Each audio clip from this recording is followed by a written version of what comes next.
এর মধ্যে কিছু অপরাধ আছে, কিছু পাপ আছে, কিছু গুনাহ আছে, যেই গুনাহগুলোর সাজা শুধু আখিরাতেই দেওয়া হবে না, আল্লাহ রাব্বুল আলামিন নগদে দুনিয়াতে ওই পাপিষ্ঠকে বুঝিয়ে দিবেন। ওই পাপের শাস্তি দুনিয়াতেও তাকে পেতে হবে, আখিরাতেরটা তো থাকবেই। এরকম কিছু পাপ এবং অপরাধ কোরআন এবং হাদিসে বর্ণিত হয়েছে। এরকম 10টি পাপ, 10টি অপরাধের কথা আজ আমরা জানবো ইনশাআল্লাহ। এর ভিতরে সর্বপ্রথম, যেই অপরাধ করার শাস্তি শুধু আখিরাতে দেওয়া হবে না, আখিরাতের শাস্তি তো দেওয়া হবেই, দুনিয়াতেই আল্লাহ তাআলা ওই অপরাধীকেই এই অপরাধের শাস্তি দিবেন, দিয়ে ছাড়বেন। এর মধ্যে প্রথম যে অপরাধের কথা বলতে চাই তা হলো মা বাবার অবাধ্যতা, মা বাবার নাফরমানি, মা বাবার সাথে বেয়াদবি করা, তাদের অসম্মান অশ্রদ্ধা করা, তাদের অধিকার নষ্ট করা, খর্ব করা। এটা এমন একটা অপরাধ, এই অপরাধের শাস্তি আল্লাহ শুধু আখিরাতে দিবেন তা নয়, ওই নরাধমকে, মা বাবার অবাধ্য এবং নাফরমান সন্তানকে আল্লাহ তাআলা দুনিয়াতে তার এই পাপের প্রায়শ্চিত্ত ভোগ করানো ছাড়া মৃত্যু দিবেন না। এ বিষয়ে মুস্তাদরাক হাকিমের বর্ণিত একটি হাদিস আছে। নবী আলাইহিস সালাম বলেছেন, বাবানি মুআজ্জালানি উকুবাতুহুমা ফিদ দুনিয়া আল বাগয়ু ওয়া উকুকুল ওয়ালিদাইন। মা বাবার নাফরমানি এর শাস্তি দুনিয়াতে নগদ দেওয়া হবে, আখিরাতটা তো আছেই। সেটা কখনো কখনো হতে পারে তার অবাধ্য সন্তানকে দিয়ে তাকে আল্লাহ তাআলা শাস্তি দিবেন, সেটা যেমন হতে পারে। আবার এমনও হতে পারে তার সন্তান নেই কিংবা সন্তানরা অবাধ্য না, আল্লাহ তাআলা তাকে অন্যভাবে অপমান অপদস্থ করে, লাঞ্ছনা দিয়ে, কষ্ট দিয়ে, তার থেকে নেয়ামত ছিনিয়ে নিয়ে কোনো না কোনো ভাবে আল্লাহ তাআলা তাকে শাস্তি দিবেনই দিবেন। তবে হ্যাঁ, যেই কোনো অপরাধের পর যদি কোনো মানুষ আল্লাহর কাছে তওবায়ে নাসুহা করে, খাঁটি অন্তরে তওবা করে, লজ্জিত হয়, মাপ চায়, ফিরে আসে, তার কথা ভিন্ন, আল্লাহ তাআলা তাকে মাফ করবেন। কারোর যদি বাবা মা দুনিয়াতে বেঁচে থাকেন আর বাবা মার প্রতি তার কখনো অশ্রদ্ধা হয়, অসম্মান হয়, বেয়াদবি হয়, তাহলে সেটার প্রায়শ্চিত্ত হলো বাবা মার কাছে মাপ চাওয়া, চোখের পানি ফেলে দিয়ে। যতক্ষণ পর্যন্ত অন্তর থেকে তারা ক্লিয়ারেন্স না দিবেন যে ঠিক আছে তোমার ব্যাপারে আর কোনো দুঃখ আমার অন্তরে নেই, ততক্ষণ পর্যন্ত মা বাবার কাছে ক্ষমা চাইতে থাকা, এটা হলো এই অপরাধের তওবা। এখানে শুধু মুখে আস্তাগফিরুল্লাহ বললে কখনো তওবা হবে না, বরং মা বাবার কাছে মাপ চাইতে হবে। আপনি যদি আপনার স্ত্রী সন্তানদের সামনে, মা বাবার সামনে বেয়াদবি করেন, তাহলে তাদের সামনেই আবার তাদের কাছে মাপ চাইতে হবে। আপনি যদি কারোর সামনে বাবা মাকে অসম্মান করে থাকেন, তাদের কোনো নির্দেশ লঙ্ঘন করে থাকেন, তাচ্ছিল্য প্রদর্শন করে থাকেন, ওই মানুষগুলোর সামনেই আবার আপনাকে প্রায়শ্চিত্ত করতে হবে। এটি হলো মা বাবার কাছে ক্ষমা চাওয়ার পদ্ধতি। আর যারা হতভাগাদের কাতারে পড়ে গেছেন, মা বাবার দুজনেই অথবা দুজনের কোনো একজনকে হারিয়ে ফেলেছেন, এখনো পর্যন্ত তাদের সাথে কৃত অপরাধ এবং জুলুম, অবিচার, যেটা আল্লাহ তাআলা সহ্য করবেন না, সে অপরাধের প্রায়শ্চিত্ত আপনি করতে পারেন নাই, দুনিয়া থেকে চলে গেছেন, তারা কিভাবে প্রায়শ্চিত্ত করবেন? তাদের প্রায়শ্চিত্তের কয়েকটা ধাপ আছে। নাম্বার 1, তারা মা বাবার হয়ে আল্লাহর কাছে অনেক বেশি ইস্তেগফার এবং চোখের পানি ফেলবেন। আল্লাহ, আমার বাবাকে, আমার মাকে আপনি মাফ করে দিন। নামাজ পড়ে পড়ে ভোর রাতে তাহাজ্জুদের সময়, জুমার দিন মাগরিবের আগে, আসরের পরে সূর্যাস্ত যাওয়ার সময়, গুরুত্বপূর্ণ দোয়া কবুলের কিছু সময় আছে। এই সময়গুলোতে হাত তুলে আল্লাহর কাছে চোখের পানি ফেলে মাপ চাইবেন। আল্লাহ, আমার বাবার প্রতি আমি অনেক অনেক অবিচার করেছি, আমার মায়ের প্রতি আমি অনেক অশ্রদ্ধা প্রদর্শন করেছি, যেটা আমার করা উচিত হয়নি। আল্লাহ তাআলা কোরআনে কারিমে তার ইবাদতের নির্দেশের পরেই যার কথা বলেছেন তিনি হলেন মা বাবা। রিদার রব্বি ফি রিদাল ওয়ালিদাইন ওয়া সাখাতুর রব্বি ফি সাখাতিল ওয়ালিদাইন।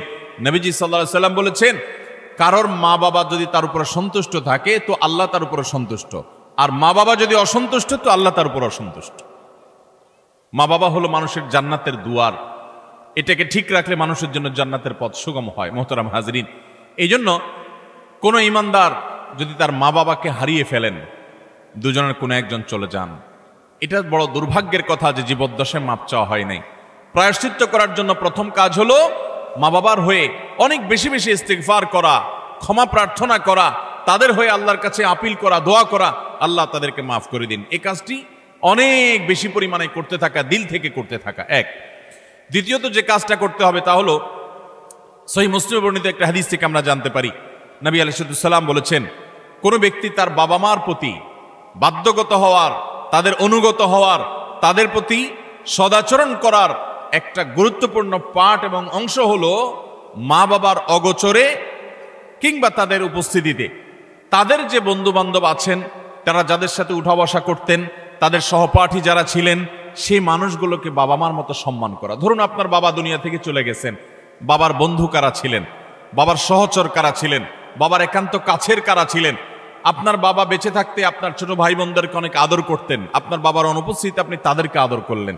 আপনার বাবা বেঁচে থাকতে তার নাতি নাতনিদেরকে অনেক কেয়ার করতেন, তিনি নাই, আজকে আপনি তার হয়ে সেই কাজটা করলেন। আপনার বাবা বেঁচে থাকলে তার বন্ধু বান্ধবদের সম্মান করতেন, স্নেহ করতেন, ভালোবাসা দিতেন, দাওয়াত দিয়ে খাওয়াতেন, আপনি তার অগোচরে সেই কাজটা করলেন। এভাবে আপনার বাবা মা দুনিয়া থেকে চলে যাওয়ার পরও তাদের পক্ষ থেকে এই কাজগুলো করার মাধ্যমে আপনি বিররুল ওয়ালিদাইন বা মা বাবার প্রতি সদাচরণের কাজটা আঞ্জাম দিতে পারবেন। আল্লাহ তাআলা আমাদের সবাইকে মা বাবার সদাচরণকারী, মা বাবার অনুগত সন্তান হওয়ার তৌফিক দান করেন। নবী আলাইহিস সালাম, বিভিন্ন নবী রাসূলগণ কোরআনে কারিমে তাদের বিবরণ এসেছে, তাদের সম্পর্কে আল্লাহ রাব্বুল আলামিন এই সার্টিফিকেট দিয়েছেন। তারা কখনো কখনো আল্লাহর কাছে দোয়া করেছেন যেন তারা মা বাবার প্রতি সদাচরণকারী হন। এটা খুব সহজ বিষয় না। অনেক বদমেজাজ সন্তান আছে, অনেক কুলাঙ্গার সন্তান আছে যে বাবা মার প্রতি তারা অশ্রদ্ধা প্রদর্শন করে। বাবা মা ত্রুটি করতে পারে, বিচ্ছুতি করতে পারে, তারাও যদি অন্যায় করে সন্তানের প্রতি তাদেরও বিচার হবে, কিন্তু সন্তান হিসাবে আপনার চেষ্টা থাকবে বাবা মার সামনে কখনো অশ্রদ্ধা হয়, অসম্মান হয় এমন কোনো কাজ না করা। আব্দুল্লাহ ইবনে আব্বাস রাদিয়াল্লাহু তাআলা বলেছেন, তুমি তোমার বাবা মায়ের সামনে যদি জামা ঝাড়া দাও, কাপড় ঝাড়া দাও, ধুলাবালি সরাও, বাবা মার সামনে এই কাপড় নাটা, এটাও বাবা মার সামনে বেয়াদবির শামিল। আল্লাহর জমিনে কারোর সামনে যদি তুমি সবচেয়ে বেশি কাচুমুচু করতে হয়, সে হলো তোমার বাবা মা। তোমার সবচেয়ে বেশি বিনয়ের হকদার যদি কেউ থাকে আল্লাহর জমিনে, তিনি হলেন তোমার বাবা মা। যার কথা তুমি অন্ধের মতো মানবে, কোরআন হাদিসের খেলাফ না হলে, তিনি হলেন তোমার বাবা মা। এই জায়গাটা আর কারোর জন্য হতে পারে না। অথচ আজকাল বেশিরভাগ যুবক, বেশিরভাগ কিশোরদেরকে দেখবেন যে আল্লাহর জমিনে যার চাইতে সবচেয়ে বেশি, যার সঙ্গে সবচেয়ে বেশি ঝাড়ি মেরে কথা বলা যায়, তারা মনে করে তিনি হলেন কে? মা। সবচেয়ে বেশি ঝাড়ি যাকে দিয়ে আমাদের আজকাল কিশোররা, যুবকরা কথা বলে, তিনি হলেন কে? হতভাগা মা। আল্লাহ রাব্বুল আলামিন আমাদেরকে মানুষ হওয়ার তৌফিক দান করুন, মুসলমান হওয়ার তৌফিক দান করুন। মা বাবার মর্ম ততক্ষণ পর্যন্ত মানুষ বোঝে না যতক্ষণ পর্যন্ত সে বাবা মা না হয়েছে। আল্লাহ তাআলা আমাদেরকে বাবা মার কদর করার তৌফিক দান করুন। তাহলে 1 নম্বরের অপরাধ পেলাম আমরা, বাবা মার প্রতি যদি কেউ অবজ্ঞা করে, অশ্রদ্ধা করে, অসম্মান করে, তাদের কথা না মেনে চলে, লঙ্ঘন করে। হ্যাঁ, তারা কোনো অন্যায় কথা বললে সেটা মানা যাবে না, ন্যায়সঙ্গত কথা বললে সেটা মানতে হবে। এই ক্ষেত্রে যদি কেউ ত্রুটি করে, বিচ্যুতি করে, বাবা মার অবাধ্য হয়, তার এই শাস্তি আল্লাহ শুধু আখিরাতেই দিবেন তা নয়, দুনিয়াতে তাকে এর জন্য প্রায়শ্চিত্ত ভোগ করতে হবে। তবে যদি সে মাপ চেয়ে এটাকে সুরাহা করে ফেলে এবং এটা ক্ষমা চেয়ে নেয়, তাহলে আল্লাহ তাআলা আশা করা যায় মাফ করবেন।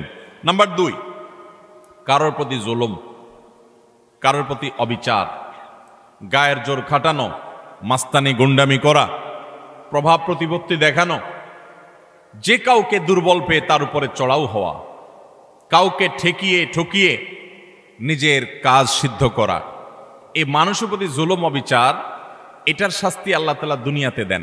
পৃথিবীর ইতিহাসে এমন একজন জালেম দেখাতে পারবেন না যে জালেম জুলুম করেছে আর তার প্রায়শ্চিত্ত তাকে দুনিয়াতে পেতে হয়নি। পৃথিবীর ইতিহাসের সর্বপ্রথম জালেম, মানব সভ্যতার, মানব ইতিহাসের সর্বপ্রথম জালেম ছিল কাবিল, আদম আলাইহিস সালামের ছেলে কাবিল। সে জুলুম করেছে নিজের আপন ভাই হাবিলের প্রতি।